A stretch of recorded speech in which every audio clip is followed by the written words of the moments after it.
नमस्कार. तुम्ही मागच्या व्हिडिओमध्ये बघितलंच असेल की आम्ही महाबळेश्वरला आलोय. मग संध्याकाळचे 5 वाजलेत, बघू शकताय सूर्यास्ताचा वेळही. किती छान व्ह्यू आहे रूममधून गॅलरीच्या. खूप मस्त झाडी आणि इथं लगेचच इथं खाली बघू शकताय स्ट्रॉबेरीची शेती आहे. छान वाटत होतं आणि जास्त थंडी पण नव्हती. नंतर आम्ही प्लॅन केला सूर्यास्त बघायला जायचं, पण कुठलं काय आमचा रूममध्येच नट्टापट्टा आवरेपर्यंत सूर्यास्ताचा टाईम होऊन गेला.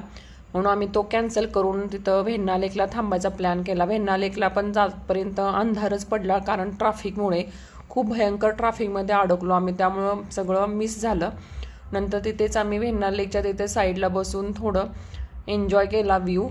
आणि तिथं बघू शकता तुम्ही खूप क्राऊडेड होतं. नंतर आम्ही तिथून मार्केटला जाण्याचा प्लॅन केला. तिथं मार्केटला जातं तो 30 वाजता खूप जाम लागलेला ट्रॅफिकमध्ये. आम्ही तिथंच रोडच्या साईडला गाडी पार्क केली आणि वॉकिंग करून आम्ही मार्केटमध्ये आलो.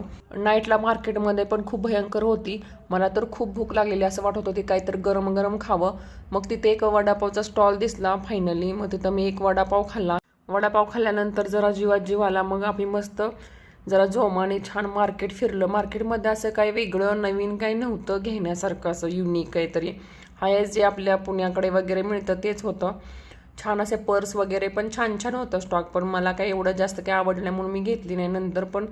नंतर लेट व्हायला लागलं. मग 9 वाजता आम्ही हॉटेलला तिथेच जेवलो.